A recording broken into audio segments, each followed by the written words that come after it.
sign books at the end of the talk and the Q&A today, if that is of interest. Great, so we're right on time. It's 12:30, so I'm gonna start just to make sure we have ample time for your talk and for questions.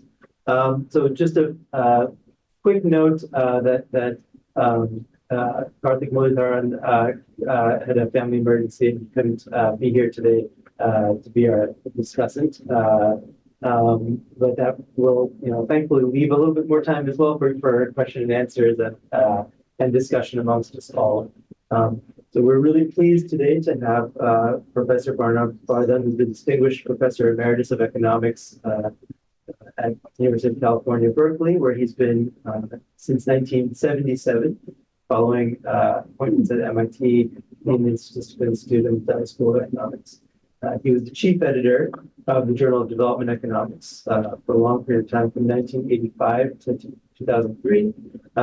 He has many accolades, which we could take up this entire book talk time describing. So I will be brief. I just wanted to mention a few things about his very foundational work.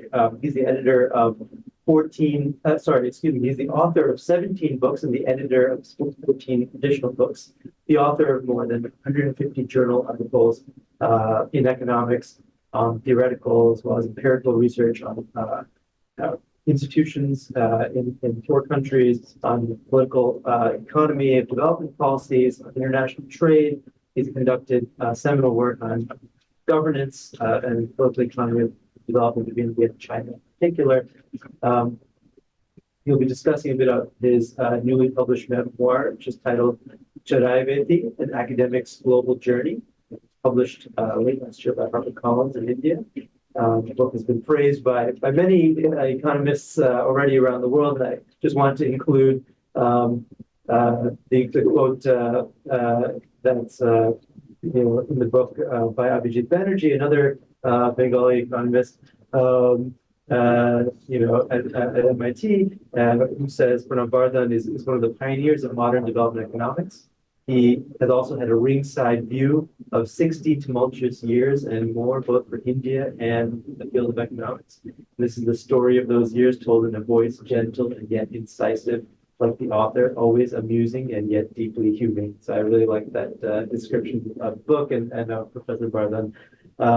So with that, I want to turn it over to you, Pranab, to give us a sense of the book, and then we'll have a question and answer session after this talk. Thank you very much and welcome. Thank you, Arch, for those kind remarks. And thanks to all the organizers, including Arch and Lisa, for organizing this event. And thank you all for coming. Many of you said that you are interested in India. There is a lot about India, but India is not the only focus of this book. And of course, in the question answer time, I'll be happy to answer any questions on India that you may have. I'm not used to giving such book talks. Usually my talks are more like technical seminars. We go on slides and everything. This is a different kind of talk. I should also tell you that this is a product of COVID. When I was under house arrest for those couple of years, I wrote 2 books. One is this book, which was originally serialized in a New York-based blog, and then published by HarperCollins. And then the other book, which some of you may be interested, given your interest, as you mentioned, might be interested, which is published by Harvard University Press. The title is A World of Insecurity, Democratic Disenchantment in Rich and Poor Countries. And it's a short book, like this book, also addressed to the general readership. But that book has, this book is full of anecdotes, but that book is much more serious in terms of the topics that I cover there. Let me first tell you about the title of the book, the Charaiveti. Charaiveti actually refers to a Sanskrit hymn in one of the original Upanishad texts The particular Upanishad where this term is there is called Aitareya Upanishad, which is supposed to be composed sometime between 5th and 6th century BCE. To me, equally important use of the word goes just a couple of centuries later. Gautama Buddha used to end his daily sermons and discourses always by saying charaiveti, charaiveti. The word charaiveti means keep moving in search of self-realization. Mm-hmm. The in search of self-realization is not in the word because, but that's the context in which it's mentioned. The second thing that I wanted to talk about immediately is that I always thought it's a bit of a conceit to write a memoir, because why would other people be interested in what you have to say or what you remember? There must be something, unless you are a film star or sports or rock musician. The way I have interpreted it, and I actually start in the preface, this is not an autobiography. I'm distinguished between memoir and autobiography. Autobiography is more about your inner life, your inner struggles, your intimate relations, along with other things. I take the memoir as not so much, my life, of course, is in the background and provides a chronology in some sense, but it's supposed to be in the background. I'm not quite self-effacing, so it's not always in the background. But the main purpose is really, the main focus is really my observations on politics and society. I'm a political economist, so political economy interests me always, but in general, observations about society, primarily about two countries. One is where I grew up in, India, and even now go every so often, several times a year. And the other country where I'm resident, United States. So those two countries, there's a lot of observations, but there are also observations about other countries, particularly in Western Europe. For example, there's a whole chapter on the English academic life. I was a student in England, but more than that, I've been back to England many, many times. In fact, I'm going next week to London School of Economics, again, a book event. But I've been a visiting fellow in Oxford, Cambridge colleges several times, and a visiting professor at London School of Economics. So I have known the English academic life from very close quarters. So I have some observations there. Many of them the English may not like to read those observations because it's sometimes very funny stories as well about the academic life in England. I have a whole chapter on China. I've been to China many, many times. Actually, already referred to, I have a book on China and India, again, written for a general readership, but it's about 2012 or 13, Princeton University Press published it. It's largely on governance in India and China and other aspects of the economy. In fact, the title will tell you a little bit about Awakening Giants, Feet of Clay. That's the title of the China-India book. Mm-hmm. So there's a whole chapter on China, on my observations on China. There on Chinese society, Chinese academic. I know many Chinese academics. Apart from that, a book is meant mainly for, not just for economists, a lot of non-economists are readers. So there's not much technical economics there. But let me tell you, I will read out some passages from the book, which are mostly anecdotal. But let me tell you a lot more serious aspects of the book, essentially reflecting some of my own preoccupations. Even though I'm a political economist, as I said, I shouldn't say even though, as I am a political economist, I'm interested in large systemic issues in which many others, non-economists, are also interested. What do I mean by systemic issues? For example, there's a lot of discussion on capitalism. There's a lot of discussion on socialism. There's some discussion on democracy. And there's also some discussion on nationalism. So those are, I'm calling large systemic issues, on which from time to time, I come back to those systemic issues. And that also, I should tell you, in a personal background-wise, for the last more than 40 years now, I've been a member of an international intellectual group of social theorists. I think I joined that group around 1981.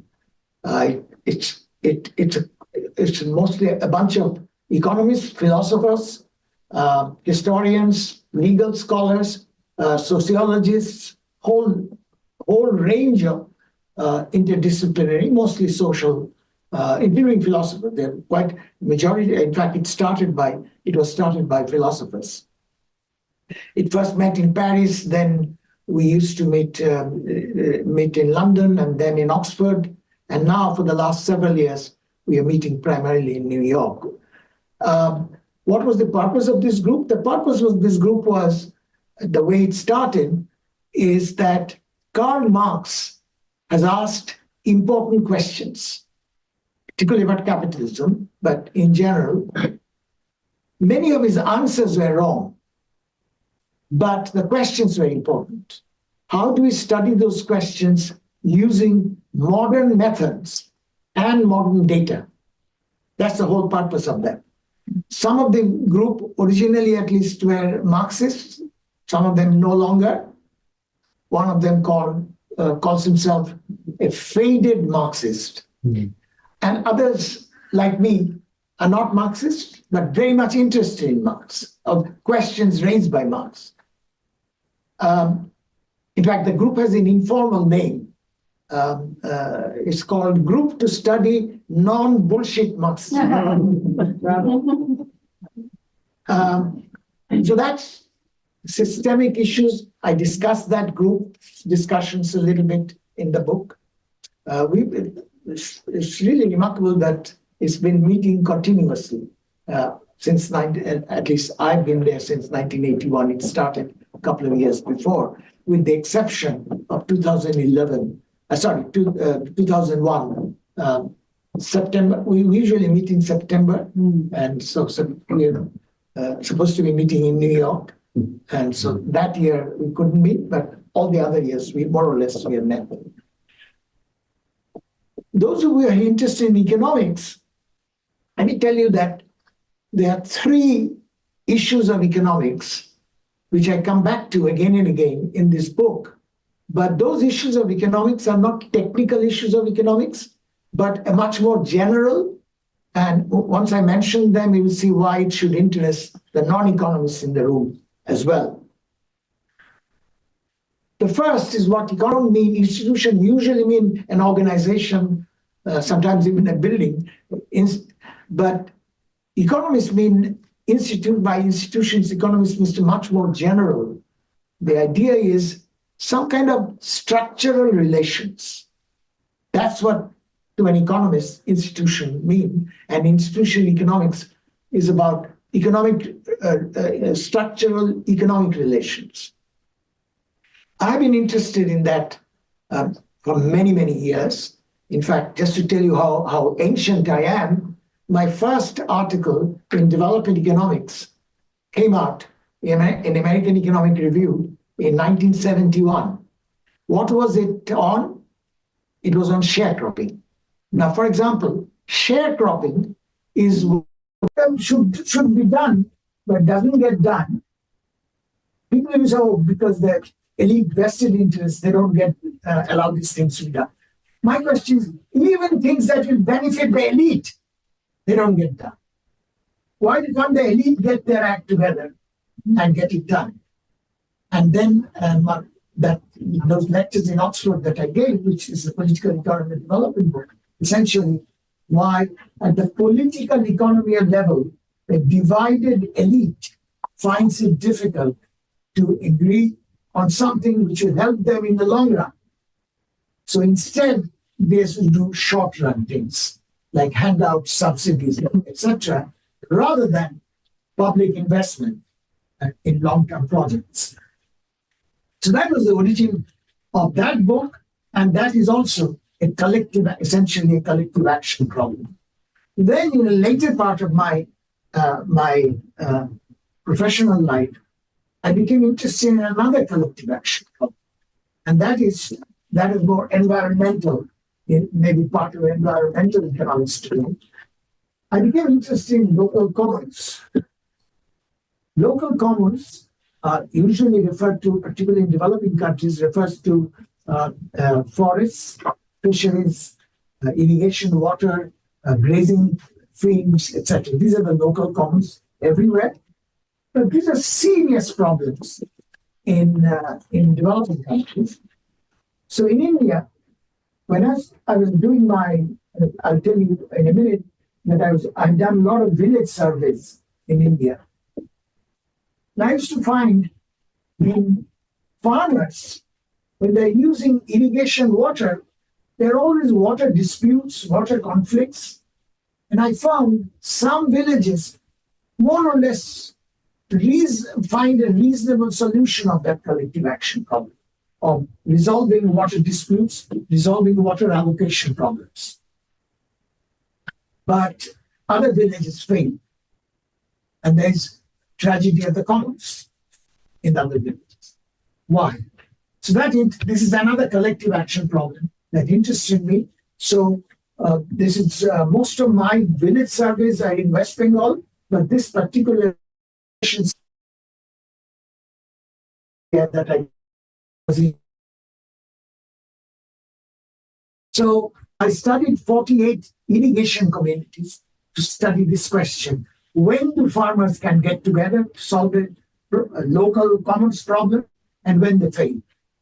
Just to give you one of the things by the way, I've done some theoretical work, a game theory model of difficulties of cooperating on water, and also have some Tamil Nadu-based 48 irrigation community base. I'm just referring to it as an example of a collective action. And so one of the results, for example, villages, controlling for everything else, villages which are more unequal, they find it more difficult to solve the collective action problem. So that made me interested. I have now several theoretical models of the relation between inequality and collective action on the local commons. Along with the whole other team, I've also studied deforestation in the Himalayan foothills. Again, it's a collective action problem. Deforestation, in your private interest to cut the trees, but it's in your collective interest to preserve the trees. So there's a dilemma there, and what happens in the preservation of forests in the Himalayan foothills. Again, another local commons collective action problem. So I'm giving those as examples of something that's preoccupied me for a long time. Third that I'll give you is third issue, economic issue, but also general interest, is inequality. I've been interested in inequality. India happens to be one of the world's most unequal countries. You take both economic issues and social issues together, probably the most unequal country, particularly if you include social issues like caste system, etc. So inequality has always interested me, but we did a lot of work more recently. I was the co-director of a MacArthur Foundation funded international group, interdisciplinary group, on inequality. And our main focus was, most of economics textbooks will tell you there's a trade-off between equality and efficiency. And if you want to go toward equality, you have to give up on efficiency. That's a presumption. Not, and take any undergraduate economics textbook, they will give you a trade-off. This group, of which I was the co-director, their focus was, no, that's not always true. Quite often, equity and efficiency go together. If you reduce inequality, it might even reduce inefficiency. And we get lots of examples of that. And this group was a high-powered group. This group went from, we went for about 12 years, from around 1995 to 2007. And in some, somebody, we funded his early work on the tax archives in France. And then in that group, the 3 development economists got the Nobel Prize in recent years. Esther Duflo was a member, Abhijit Banerjee was a member, Michael Kremer was a member of this group. And there are many others. In fact, quite a few French-speaking ones, apart from Esther Duflo.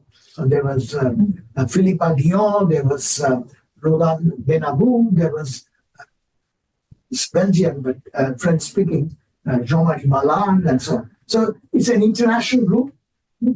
I didn't mention the names I mentioned were economists, but there are also some political scientists, there are some sociologists, and so on. So it's a group of what, 18 international scholars, and we met in different parts of the world. So that's the inequality group, of which I was a co-director, and this inequality issue interesting. Just 2 more points about my general observations before I go into my reading passages. Let me tell you about 3 turning points in my professional life. 2 of them relate to MIT, where I first taught in this country, and the other relates to an institution in India. So I was, as I told you, I was a student in England, and I did my PhD in Cambridge University, England. And fortunately for me, the year I was doing, in those days I was doing mostly theoretical mathematical stuff. And I was doing my PhD dissertations entirely, mostly mathematical stuff. Fortunately for me, the last year of my Cambridge student days, PhD, when I was doing my PhD, 2 great American economists visited for a whole year at Cambridge. One is whom I regard as one of the greatest economists of all times, is Kenneth Arrow, and the other was Robert Solow. Both of them actually got interested in my dissertation, gave me lots of comments, but particularly Robert Solow took me under his wings, and he gave me detailed comments, and benefiting from those comments, I published a lot of articles at that time, and I thought that is the direction I was going to go. So toward the end of my year in Cambridge, England, Bob Solow called me one day. He said, "How would you like to join the faculty at MIT?" I was completely taken aback, because frankly, I was not even thinking of coming to the United States. And coming from leftist Bengal, I didn't have a good opinion about the United States. Remember, those are the days, the Vietnam War days. So, but in any case, thought didn't come across my mind of going to the United States. And here was Robert Solow asking, would you be interested? You wouldn't believe it. Give me some time. I took the decision to join MIT. It took 2 months to decide. I didn't apply or didn't do anything. And I was going to go back to India. So finally I decided to come. So that was a big turning point for me to come to the United States. There's a lot of stories about my first impression coming to this country. The second turning point also relates to MIT. So after a few years, 4.5 years, I think, I got to slowly, by that time I was publishing in all the 5 top journals more than once at that time. I was doing growth theory and international trade theory at that time. And so I could publish them. There was some dissatisfaction growing in my mind. See, is this what I need to do all the time, just manipulating equations? I want to work with data, Indian data. So thought was growing in my mind. Those days, particularly, now it's much easier to get data. Located here, you can get data from India. Those days, nothing. Remember, these were pre-internet days. I could hardly get any data, except for some very aggregated macroeconomic data. It's very difficult to get Indian data from this country at that time. So I then made I took a gamble. I decided to go back to India, leave MIT and go back to India. And collect my own data. I work first with other people's data and then work with my data. I remember the day I went to the MIT chairman of the economics department. I said, I'm going to go back to India. And I decided to leave MIT. He told me, I still remember, I quote him here. He said, nobody leaves MIT voluntarily. Then in explanation, what I told him, that also I say here, amounts to, in exactly in those words, amounts to when lovers break, they say, it's not you, it's me. Essentially, that's it. It's me, not you, nothing to do with you in MIT. So and the other person I did have a long discussion with, Amartya Sen, who has acted as a mentor for me for many years. Amartya Sen, I asked him about my decision to go back to India, leaving MIT. He says, he didn't discourage me, but he says, are you sure? You are taking a big academic gamble. Remember those days, working with Indian data, essentially, he told me so much. He said, you said that you were leaving MIT, leaving the kind of work you were doing before, going to work with Indian data in India. You were essentially telling the rest of the profession that you were not serious. Because those people didn't work with that kind of data in development economics. Development economics didn't exist as subject by and large. And then I'll tell you in a minute the problems that I faced having taken that gamble. So essentially you are giving a signal that you are retreating from the frontier of the subject. And a frontier department like the MIT Economics Department. Still, I took the gamble. And having taken the gamble, I went to Delhi, mainly started working with Indian data, official data, secondary data. I was not satisfied with those, and then I started collecting my own data. My own data in a series of village surveys. I did in West Bengal, the first series, 7 years. I went back to the same villages of a random sample of 110 villages, all of West Bengal. So generalized about West Bengal. That was in the end 1970 and much of 1980s. And then in 1990s, with Dilip Mukherjee, I started a different set of village surveys in about 90, again, sample villages on a somewhat different topic. So those are my own collection of data. But just to tell you 1 minute about the difficulties I faced, apart from other logistical difficulties, etc. So I work hard and, I do some theory. I did my American Economics Review shareholding article has some theory, but then also applied testing hypothesis data. Those days, often after working hard, you submit it to a journal in America. Believe me, the editor will send it back the next day. happened to me several times. And with the cover note saying, so didn't get them refereed. They're not even worth refereeing. Why? They would say, oh, you are using Indian data, send it to an Indian journal.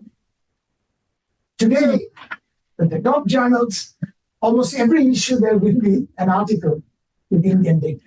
But those days, it was kind of exotic thing. So this is what I had to really fight. And then finally I started publishing in top journals with Indian data.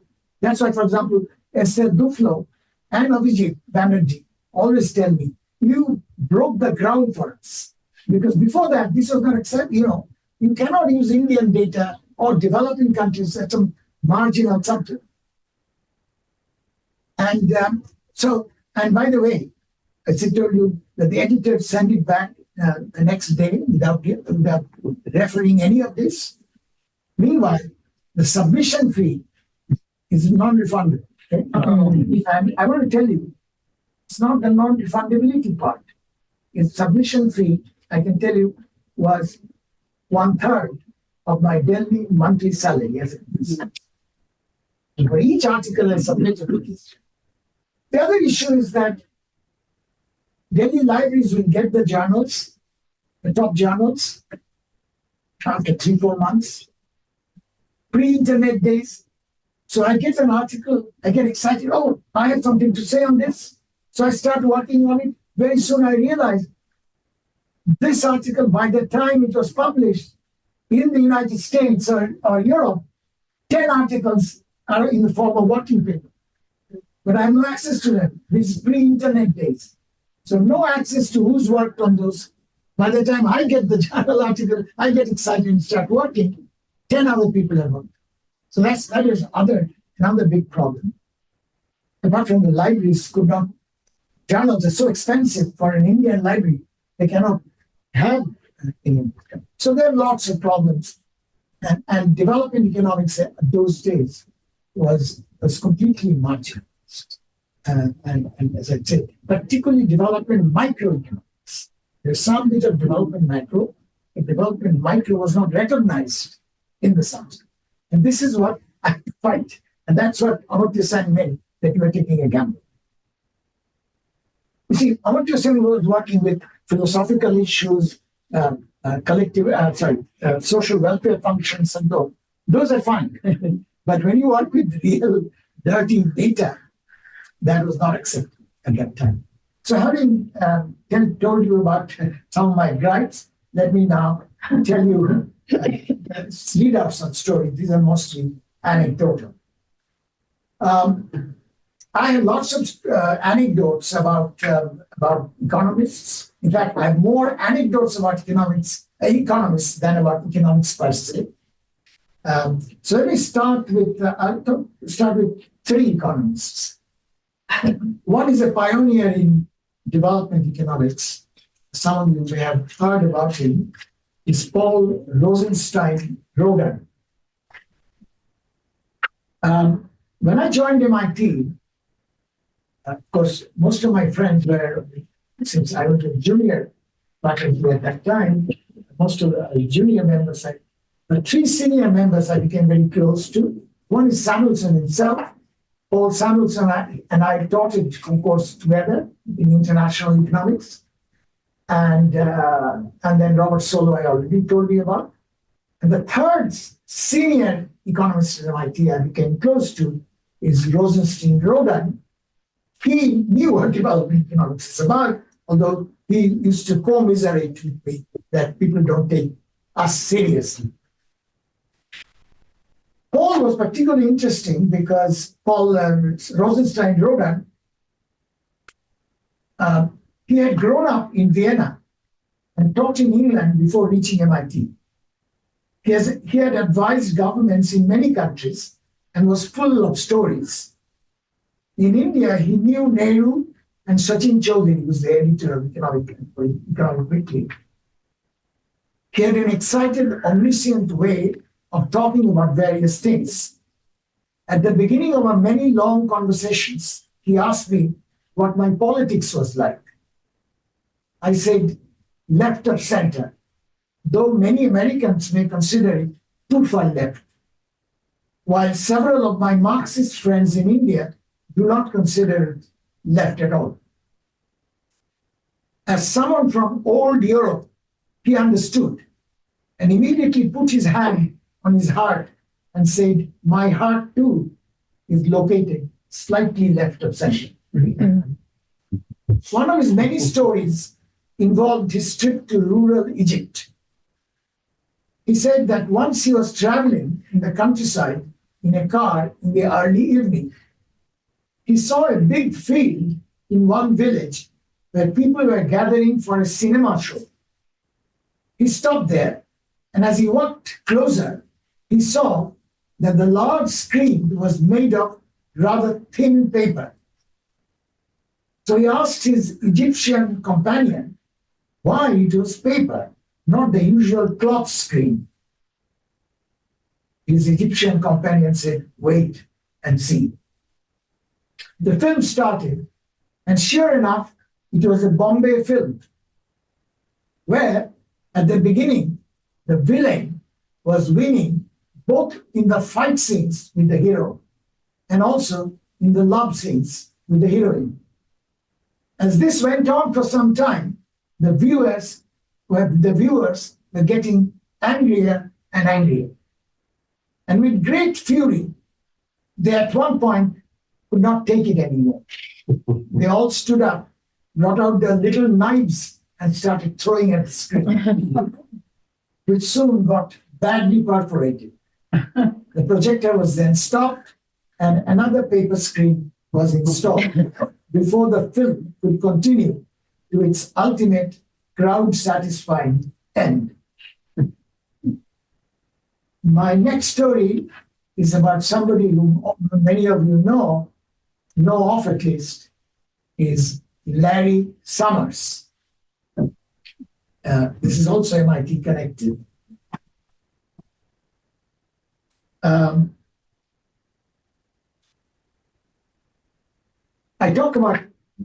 knew many by now well-known economists. I met them first at MIT, but then I stay here. There was another well-known economist who later claimed that he was my student at MIT. But for some reason, I cannot remember him from those days. Larry Summers, later Treasury Secretary and Harvard President. Once I was invited to give a keynote lecture at the Pakistan Institute of Development Economics at Islamabad.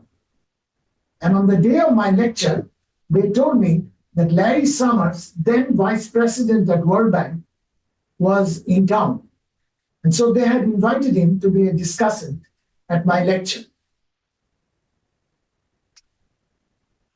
And I immediately realized Larry is going to be very critical, because those are the days of Washington Consensus, and I was not fully in agreement with Washington Consensus. So I knew that Larry was going to be critical.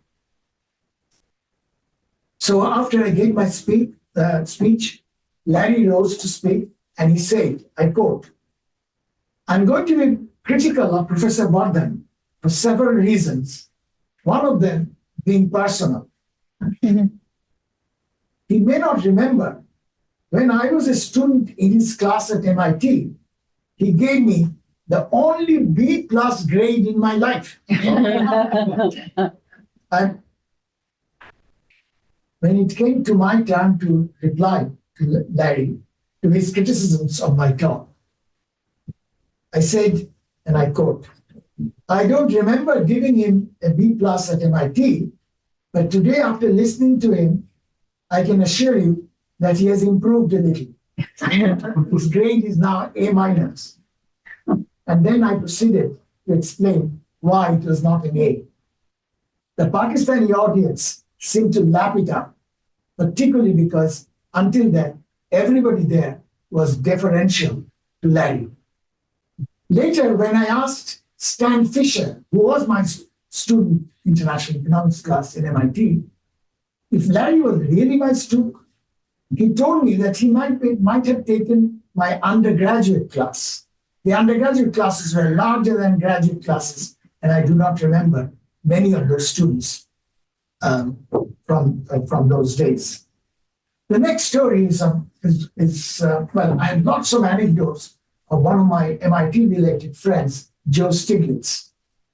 Joe and I were hired together at the same time at MIT. And so there are many anecdotes about Joe, but the two anecdotes that I'm going to quote, which involves Joe, but not only marginally, but it's really observation on a social observation. Both Joe and I worked until quite late at night in our MIT offices, which are next to one another. Late evenings, the janitors would come to sweep the floors and clean the bins.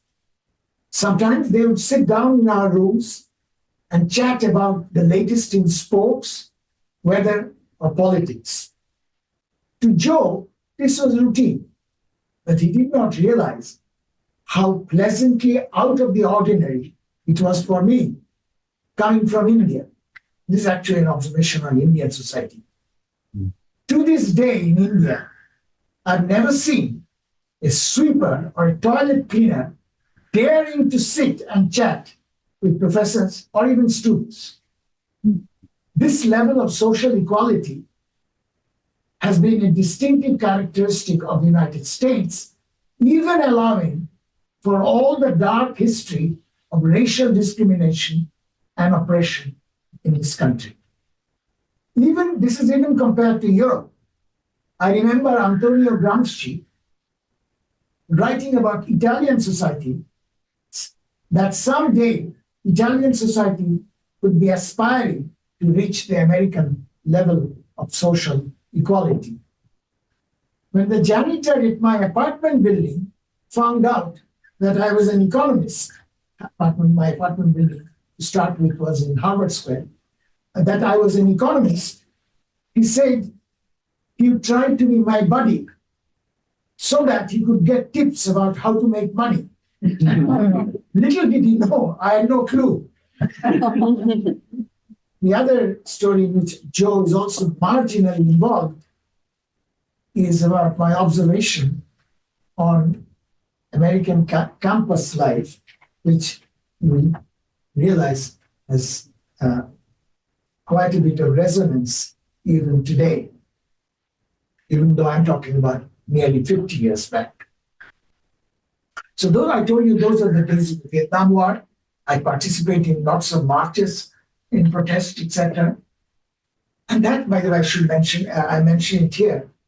I was not planning to, but let me tell you, for the first time, marching in those protests, and once I marched from near Harvard Square all the way to Boston Commons, I realized the big gulf between the American liberal elite, including faculty and students, and the working class.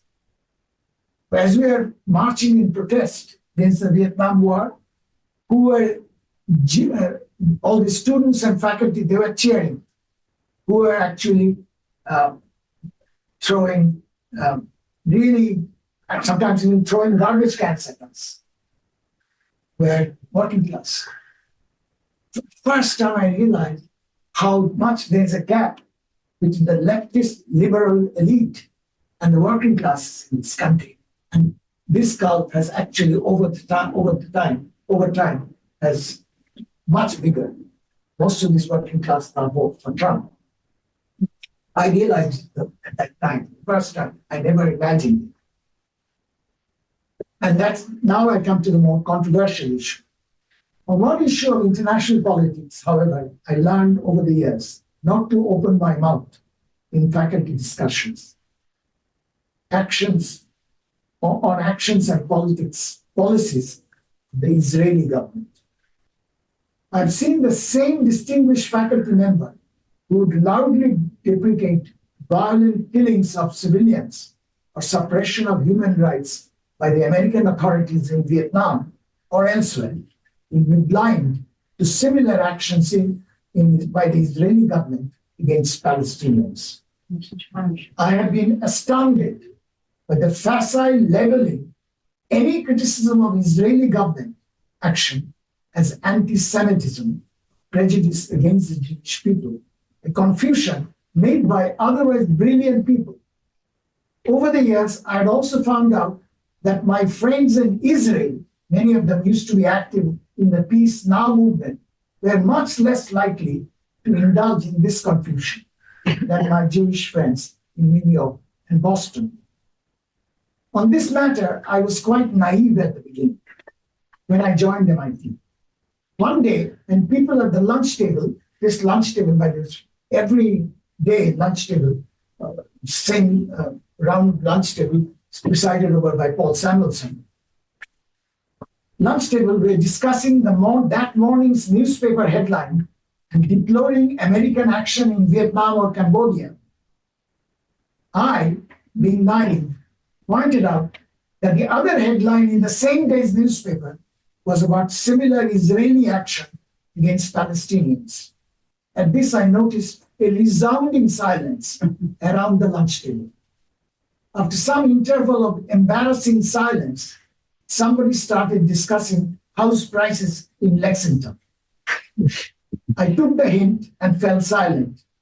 But my neighbor at the table, Joe Stiglitz, suddenly interrupted the Lexington housing price conversation and said he thought I was right and that we should seriously discuss the Israeli issue. But nobody else showed any interest, and people in the table soon dispersed. I also stood up, but Joe kept on going. And then I talk about this, Jewish critics of Israeli government are branded, at that time and even now, self-hating Jews.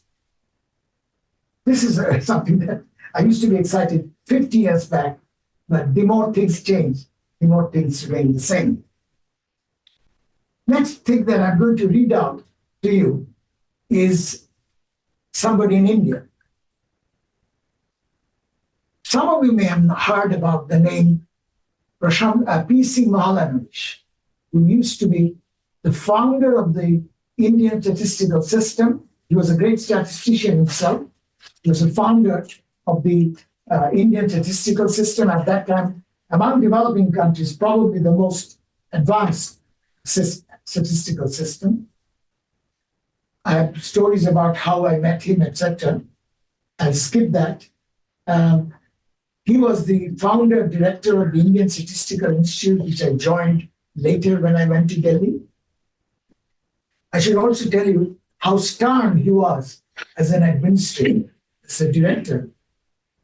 Those days, they didn't have much resources. Those days, most people there had as office space only a cubicle with adjustable wooden partitions.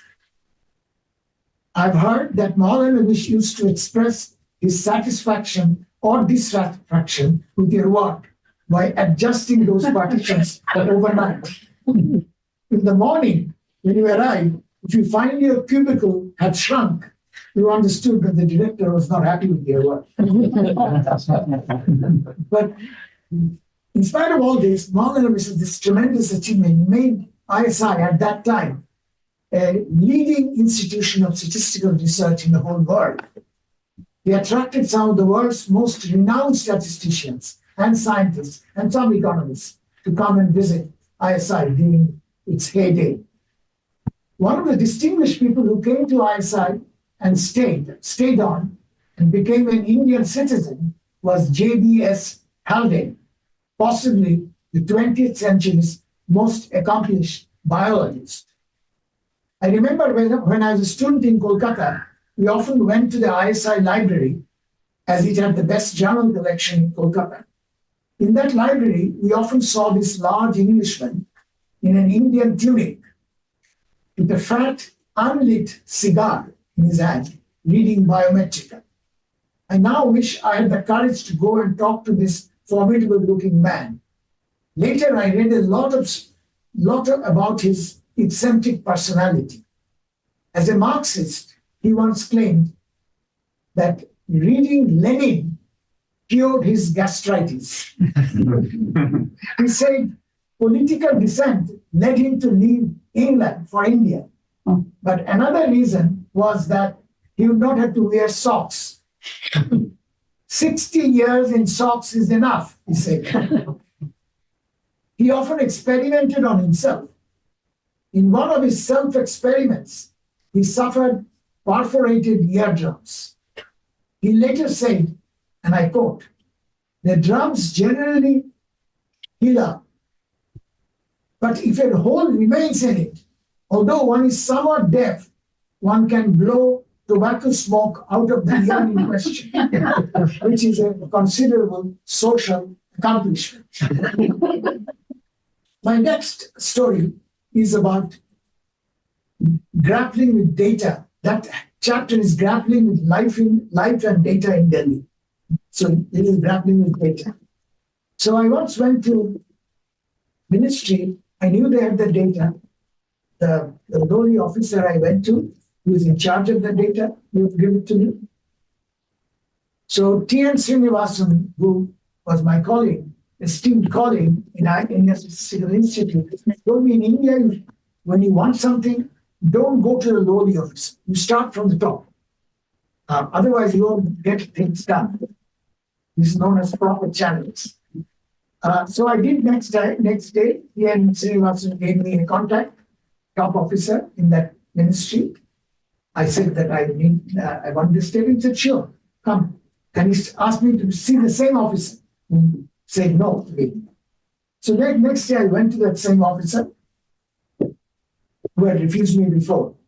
He was now full of oily politeness and said that it was a great fortune of the ministry that a professor like me was going to make good use of the data.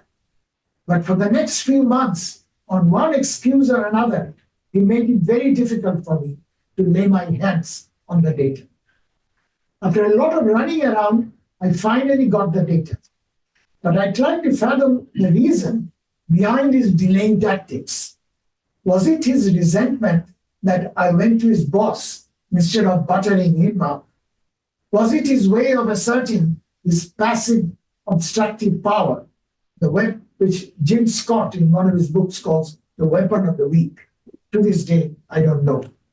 Occasionally, there are even more unpredictable barriers to research in data in India. A few years later, when I was a professor at the Delhi School of Economics, for big data analysis, I used to send my research assistant to IBM 360 mainframe computer located at a different part of the campus. And after you submit the job, it will get done after 4 or 5 days. But for small jobs, there was a small, even antique, even at that time, IBM's 1620 machine in the basement of the Delhi School of Economics building. One time, I had a relatively small job, and I needed the results quickly.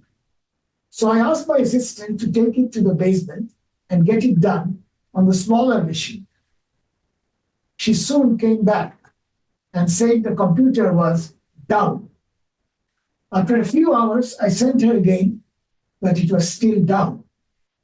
I decided to check myself what was going on and went downstairs. Usually, professors themselves did not go there. So when I was there, the officer in charge rushed to greet me. When I asked what was wrong with the computer, he said, nothing's wrong with the computer. Why aren't you running it? He said, the air conditioner is not working. And you're not supposed to run a computer without the air conditioner. He doesn't know why the air conditioner is not working. So then I went and pursued the man who is in charge of the air conditioner. He said, there's nothing wrong with the air conditioner. He said, he's not supposed to run the air conditioner as the water tank at the back of the air conditioner was empty. I presume he was referring to the water-cooled condenser in a large commercial air conditioner that was connected to a water tank at the back. In hot climate, that could be important. Of course, he didn't know why there was no water in the tank. By the time I was desperate, so I went to the garden at the back of the building where the tank was, and it was indeed empty. As soon as the gardener, who lived in a small cottage nearby, saw me, he ran to come and greet me. When I asked him why there was no water in the tank there, he sheepishly mumbled something in Hindi that I could not quite catch. By the time a small crowd of peons and others had gathered around me, they explained to me that the gardener had some village relatives visiting him, and given the water shortage in his cottage, they had come and used up the tank water to take their bath. I was dumbfounded, contemplating the chain of events. The gardener's rural family, through the simple action of bathing, had made a university department's computer system dysfunctional and disabled my analysis of data, which incidentally was about the problems of rural households. Is this what they call the butterfly effect? Chaos. Probably running up time. Lots of This is a great time to stop and take questions. Yeah, I think this is great. If you want, I can tell you. One story I'm going to tell you is very important development economist, Jean Grez, who's a good friend of mine. So if anyone's interested in the question answer time, I can read out my Jean Grez story. Wonderful. Let's give Pranab.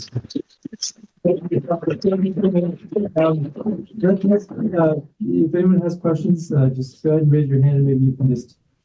So, I've got a ton of questions, but we do it offline. But I'm just curious, where were you born in Calcutta? I was born in Calcutta, and I totally recognize what you're saying. So, that's where were you born in Calcutta? I know you. I used to live at that time, and I still have an apartment in Kolkata, in the Berkeley part of Kolkata. But I grew up in a very rough neighborhood, in a rented house. My father had rented a house near College Street in Kolkata. That's not rough neighborhood. Back of it. The children I used to play with, many of their mothers were working in the brothels there. Oh, okay, okay. There is a well-known red light district in that area. I have a question. Do you have any thoughts on the Nobel Prize winner from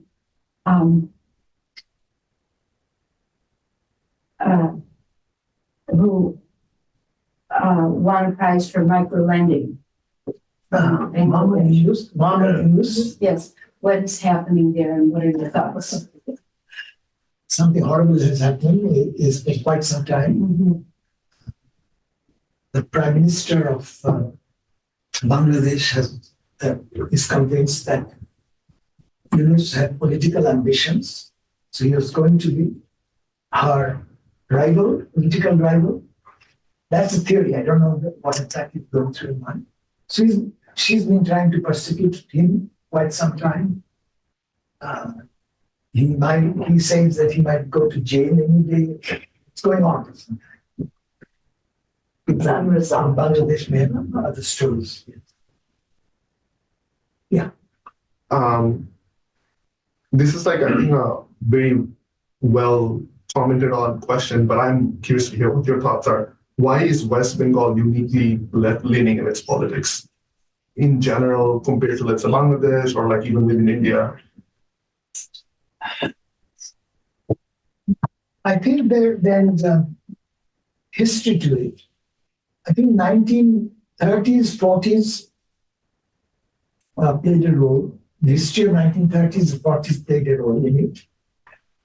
My father, who was in the job market in 1930s, said that he couldn't find a job. This is depression time. Couldn't find a job. There were days my father told me that he didn't eat anything. And he found out that one way of keeping your stomach partially satisfied is drink lots of water. That's what he told me. So you go to a public fountain and drink water. Nothing, no food the whole day. And other stories are even more horrendous. So that period, but it's the 1940s. 1943 was one of the worst famines happened in Bengal.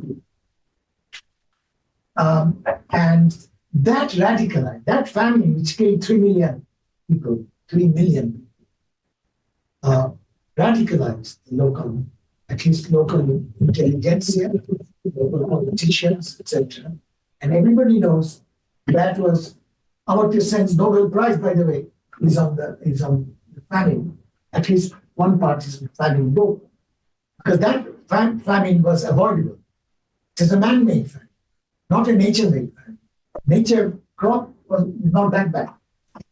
But this is the Second World War time. The Japanese were coming, so the British wanted to essentially scorched earth policy, where British governor sending telegrams after telegram to Winston Churchill, send some grain, people are dying. Winston Churchill was joking, saying, Gandhi is not dying.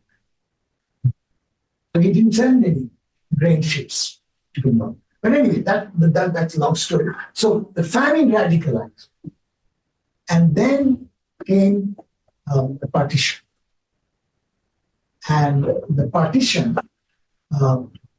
made lots of people on both sides miserable. And this is also the time when there were landless workers movement.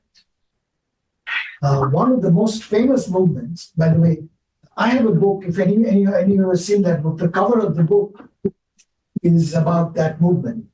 I talked about sharecropping earlier. One of the big movements in that area, there was a similar movement in Telangana also. So Telangana also had a similar kind of radical phase.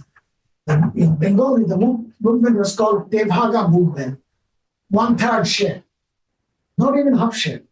Landless workers, one-third of the crop share.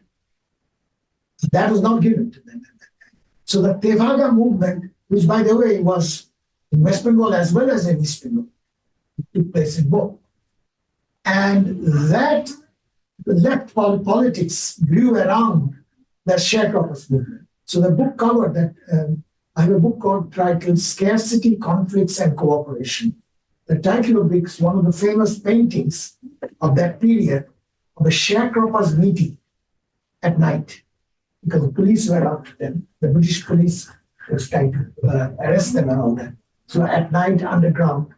So this whole, I would say 30s joblessness, but more 1940s, one disaster after another. There was also communal riots in 1946, before the partition. And then partition, a lot of people moved both ways, West Bengal to East Bengal, East Bengal to West Bengal, huge dislocations. And then there's this landless workers movements. Altogether, I think that was a tumultuous decade, 40s. It certainly went into. So I for example, there are accounts of this in my book. In the College Street area where I used to live, my college, which is Presidency College, was short 10-minute walking distance. But even in that walking distance, how many processions and police firings I've seen. And, you know, almost every week there'll be tear gas. I saw a little boy with tears flowing because of tear gas. Police trying to disperse mobs. So that's my childhood as well as even going to college. I've seen these agitations all around.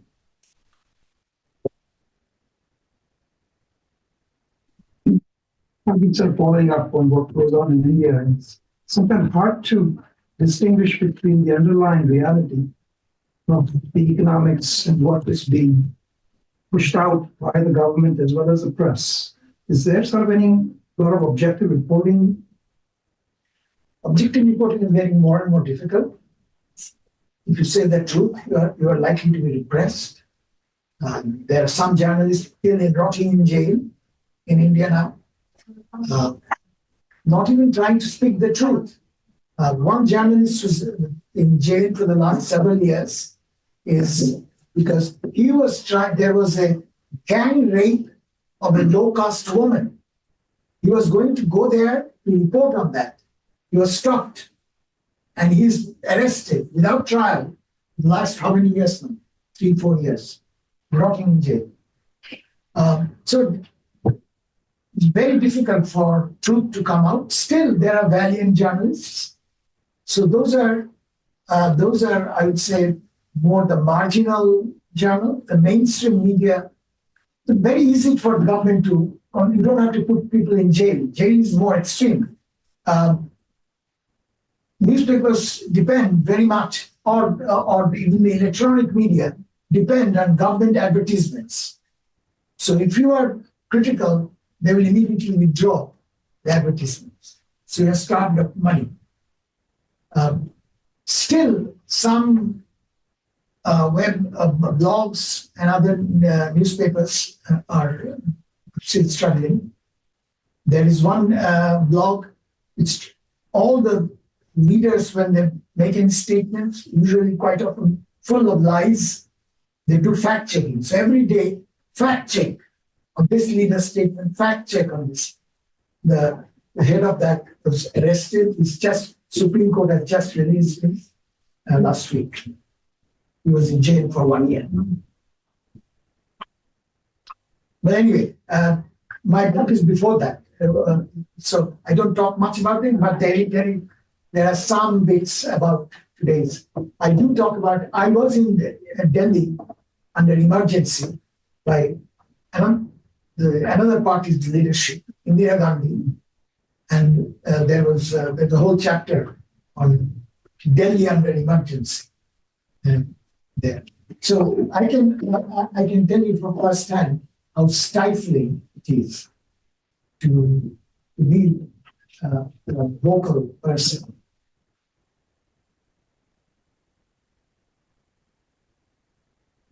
I have several questions for you, but I'll ask one, maybe bringing this back to a little bit about economics. And it's a question that is partly also a way of me seeking advice from you, which is, I was very moved when you were talking about the fact that when you would submit papers, they would get rejected and people would say, this is not development economics or this is not economics.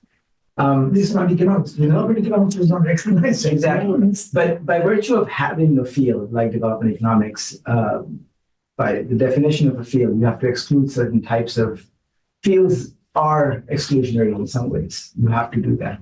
And so I'm wondering how in your long career, how you've seen what is the definition of development economics change, and importantly, how you as an editor at the flagship journal for development economics viewed these boundaries of what a field is, what should be inside it, what should be outside it, and how you sort of navigated that space. I find myself as a middle-aged academic now in a similar situation where we often have to make decisions about what is economics or what is in a certain field, and what are some of the guidelines would you have for that? There's several divisions. For example, when I was the editor of JDE, at that time, as someone who did both theory and empirical, I used to emphasize both. But gradually, the subject is just doing theory is not enough in development economics anymore. You have to have some applied stuff. This wasn't there before. I in fact, in order to encourage theoretical work as well as empirical work, the one way I did that, I brought up some special issues of the journal to tell the profession there are these other fields you have been neglecting. By the way, I should tell you, Paul Krugman, who is a frequent referee of mine, Paul helped me because, in fact, I remember one special issue on theory, mostly growth theory and development. Paul and I, helped me in having that special issue. So that was one.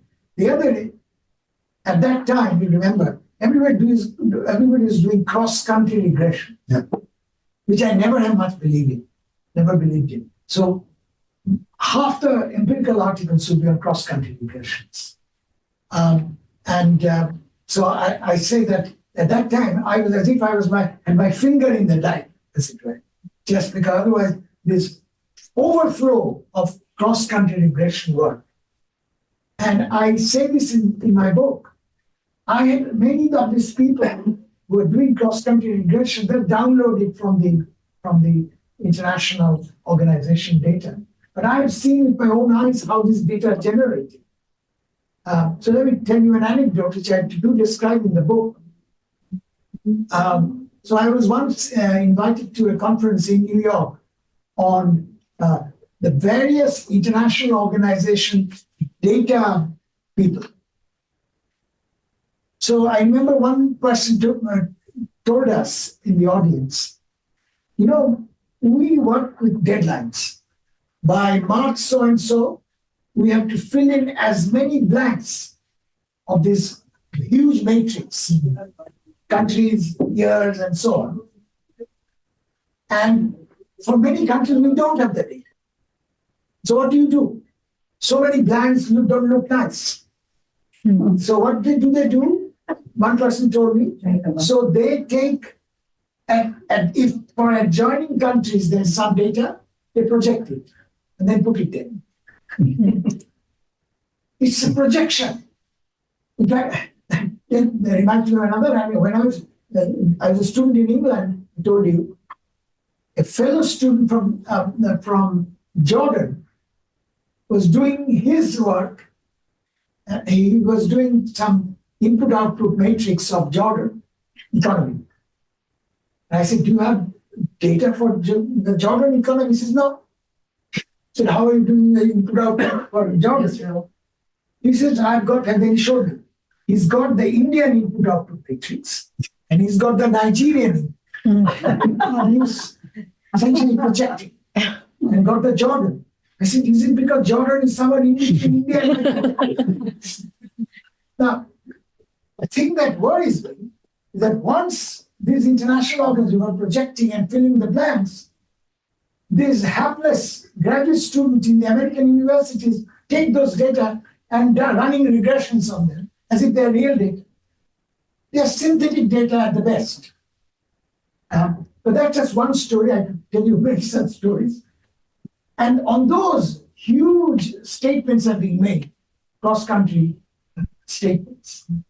In fact, I remember in that New York conference, I said, please do something.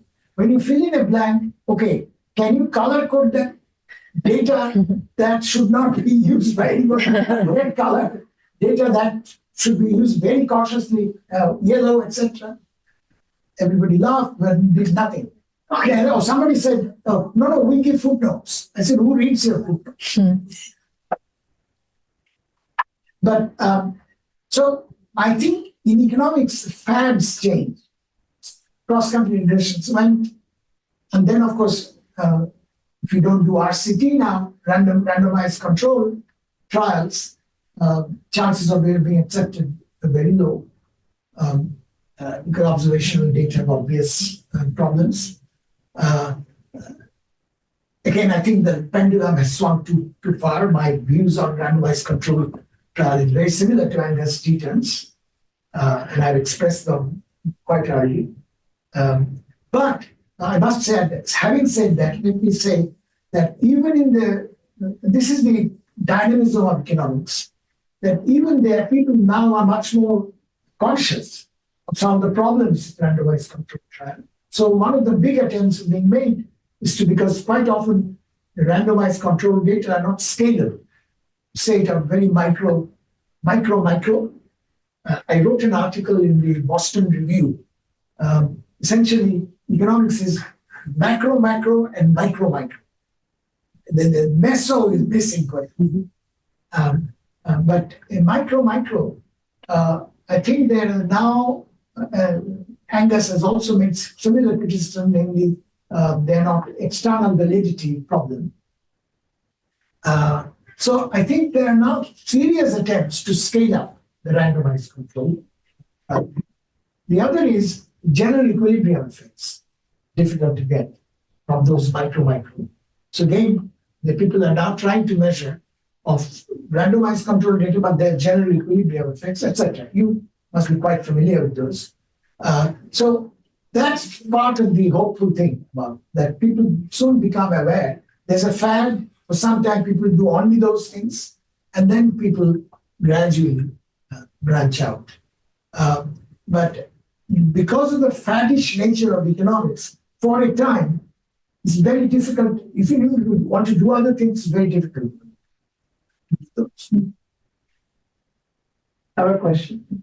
Is the collective action problem, has it improved in India as the economy improved over the few decades? And how do you also see the collective action in China? Actually compare that to. China is a different issue. I'll come to that. In India, collective action problems improve. You see, I think there are forces in different directions. I already told you that one of my findings, both theoretical and empirical, is that controlling for other things, inequality makes collective action difficult. It's not always true, but in general, given certain parameters, it's true, usually. So while collective action may be easier today than before, because you can communicate in Facebook, the social, yeah. So communication with others is easier. On the other hand, inequality is increasing, right? And inequality, apart from what we economists do, sociologists will do, the first thing inequality does is reduces the level of trust in society. And reducing the level of trust in society is one way of saying why collective action fails, because people don't trust one another. Now, then going back to your question about China, I would say that it's difficult to generalize, but in general, compared to South Asia, in East Asia, Japan, Korea, and to some extent China, not always true in China, the community action has been historically easier to do in East Asia. Japan is a very good example of cooperative villages than in India. India, particularly, again, if you think about the social hierarchy or social inequality, when will the Brahmin and the Shudra and the Brahmin and the Dalit will cooperate? They are often forced to cooperate, but they will not on their own cooperate. So that's an easy example of how inequality has an effect on cooperation. So in general, in fact, some people have done cultural cross-country observations that in East Asia, coordination of all kinds are easy. Compared to South Asia.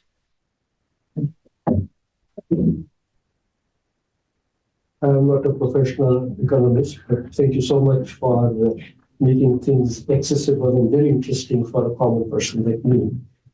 The stories were very relevant. I was wondering, I grew up in a very small town in India, and there used to be a person that as a child I used to see him. His name was Joseph Kumarappa. And I'm a Gandhian economist. Yes, I'm wondering if you have read him and if you have had any interactions about his work. No, I didn't have any interaction, but I know that he's probably the most well-known Gandhian economist. I have thought about Gandhian economists. I do not always agree about Gandhian economics for at least two reasons. One was about, in general, they were against machines. And secondly, they were in favor of village community. Now, if your focus is on village community, in my other book, the Harvard University Press book, there's a whole chapter on community. And I mentioned community has some advantages, but community has also some disadvantages. Again, goes back to the issue of inequality and cooperation. Because if you have a highly structured and unequal society, what is that community? That community is essentially the top leaders, community leaders, will take decisions, force those decisions on the lower levels. So that is a problem. I need more democracy in Indian communities. Indian communities are not democratic. So that is my problem with local communities in India. They are not democratic. Same, by the way, what are our families? Families are mini communities, particularly extended families. With the extended family, if you grow up in an extended family, if you are a daughter-in-law, you have problems. The daughter-in-law will be oppressed by the mother-in-law, father-in-law, other males in this family, and so on. So that even the family example, one would have expected the family people are very close to one another, but even there is persecution, oppression, and so on. And at the community level, this persecution is even more. So that Gandhiji's emphasis on what he used to call the village republic, unless the village republic is really democratic, and that's why in my recent village survey work, I worked on with Dilip Mukherjee. I worked a great deal on decentralized, because West Bengal for a time, no longer, for a time, was having these local elections. And so in a sense, some found the lower people came up. So that is one way of making the village more democratic, still not democratic.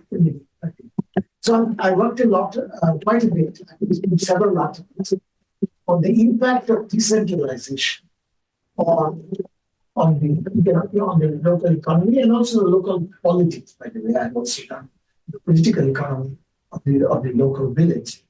And the same, I think Gandhians used to be very romantic about the village community.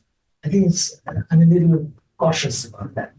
And the other is on certain things, the small is beautiful idea, which is a Gandhian idea. And you can see why that is important. On the other hand, there are many areas where economies of scale are important.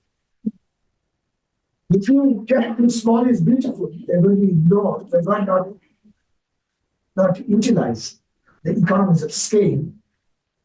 But there are issues both ways. Economies of scale also generate inequality. Today, for example, the big tech companies monopolize because they go by big data, which are essentially economies of scale. Economies of scale are big data and network externality. And that makes it very difficult to challenge the big tech companies because they have their advantage. Economies of scale is a barrier to entry. So there are both sides, but on the other hand, economies of scale also help me. One of the problems in India, farms are too small. They cannot get it. So now in India, there's a movement of what called farmer-producer companies. So some farms, without giving up their private ownership of land, getting together to get advantage and economies of scale in marketing, economies of scale in bulk buying of inputs, things like that. So some things are happening even in that form. So that, I think there are a lot of good things about small is beautiful, but there are also problems. Thank you. So let me stop here since we're almost out of time. A reminder, the books are for sale and there's a Venmo code over there that we can help with. Thank you so much again for the wonderful. I should also mention, sorry to interject, that there's a India Center mixer right outside, downstairs in the GLI. Thank you. If you'd like to stop by, have some Indian food and some chai, you're welcome. Thanks.